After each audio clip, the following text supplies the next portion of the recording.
The dining room felt suffocating, as if the walls themselves were holding their breath. My fork rattled against the edge of the plate, creating a thin, metallic screech that set my nerves on edge. Across from me, Elise met my gaze for a heartbeat. Her smile stretched too thin, her knuckles whitening around the stem of her wine glass.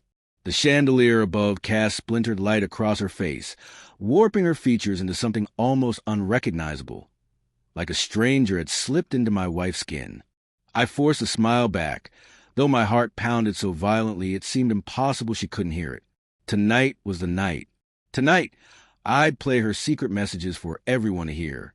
Tonight, the mask would come off. It all began 3 weeks ago with a flicker on my laptop screen. Something so small, I almost ignored it. I was working late, the glow of my monitor tinting the study in cold, sterile blue. Elise was upstairs sleeping, or so I believed. My cursor jerked on its own, opening files I hadn't touched. I froze, coffee mug warm in my hand, its bitterness clinging to my tongue. A pop-up flashed, remote access enabled. My stomach turned to stone. Someone was inside my computer. I scanned the dim room, half expecting to see eyes glinting in the shadows. Nothing, only the hum of the heater, the creak of old pipes, and the rasp of my breathing. I didn't say anything to Elise. She'd always been secretive, locked phones, password-protected laptop. Work stuff, she'd joke, her laugh thin and hollow. But I'd noticed the late nights, the way she angled her screen away when I walked by, the soft ping of messages at 2 a.m. I told myself it was stress, her new promotion, anything but the truth. Love blinds you like that. You paint over red flags with rose-colored excuses. The next day, I installed monitoring software, not spyware, I told myself, just a precaution, a way to prove my paranoia wrong. It ran silently, invisible, logging every keystroke, every password, every conversation she thought was private. For days, I didn't even check it. Guilt sat heavy in my chest. What kind of man spies on his wife? But suspicion is a slow-acting poison. By the time you notice, it's already in your blood. The first messages I found were harmless. Dinner at 7, sent to someone named Alex. My heart faltered, but I explained it away. A co-worker, a friend. Then I scrolled further. Miss you already. Can't wait to see you again.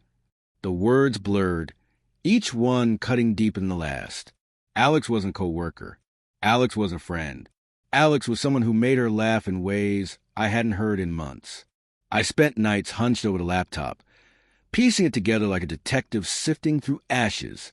Hotel receipts hidden in her deleted folder. Photos of her at a bar, her hand resting on his arm, her smile brighter than it had been at our anniversary dinner. Audio clips of her voice, low and intimate, making promises she hadn't made to me in years. Every discovery hollowed me out a little more. I loved her. I hated her. I wanted to burn it all down. But I didn't confront her. Not yet. I needed proof she couldn't wriggle out of. Proof that would cut as deep as she cut me. So I set the stage. I invited our closest friends for dinner, a casual evening of wine and laughter. Elise adored playing hostess. She wouldn't see it coming. On the day itself, my hands shook as I laid the table, the clink of plates too sharp in the quiet house. She hummed in the kitchen, chopping vegetables, her apron neat and perfect. She looked beautiful, the sunlight glinting off her hair. I wanted to grab her and demand the truth, but instead I smiled and said, "Smells amazing." She beamed, oblivious of the storm about to break. Our guests arrived at 6, Mark and Lena, Sophie and Tom. Laughter filled the room. Glasses clinked. The smell of garlic drifted from the oven.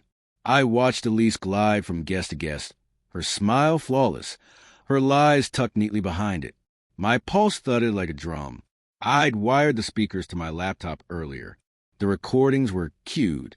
All it would take was one touch. Dinner blurred by. I picked at my food. My stomach nodded.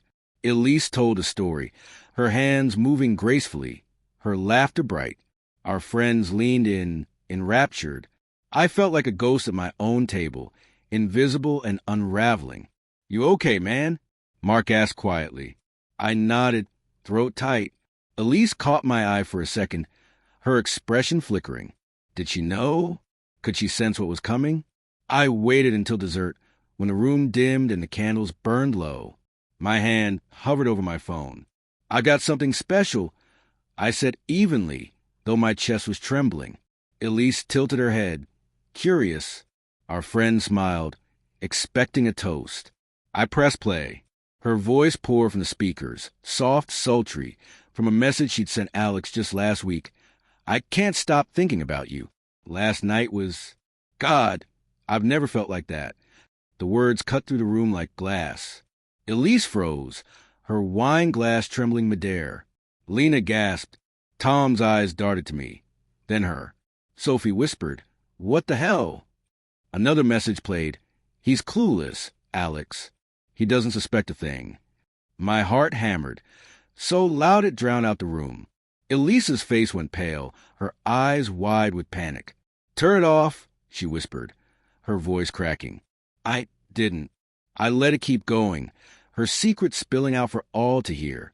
"I love you, Alex. I don't know how to leave him, but I love you." The room went silent, except for her recorded voice. Each word splintered the life we'd built. Our friends shifted uncomfortably, their horror thick in the air. Elise stood abruptly, her chair scraping against the floor. Tears streaked her face. "Please," she begged, "stop. I'm sorry." The word sorry felt like a knife. I'd imagined this moment so many times. Imagined feeling powerful, vindicated. But watching her crumble, I felt no victory, only a crushing emptiness. One by one, our friends excused themselves, avoiding our eyes. The door clicked shut, and suddenly we were alone. "Why?" I finally asked, my voice raw. Elise fell to her knees, sobbing. "I didn't mean for it to happen," she choked. "I was lonely. You were always working. Alex, he saw me." I let out a bitter, broken laugh. "I saw you, Elise. Every day I saw you. I loved you."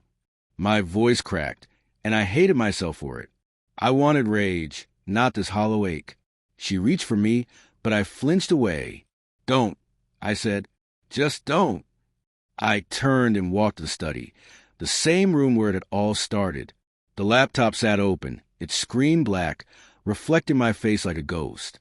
Behind me, Elisa's sobs filled the house, a sound I knew would never leave me. I had done it. I had exposed her.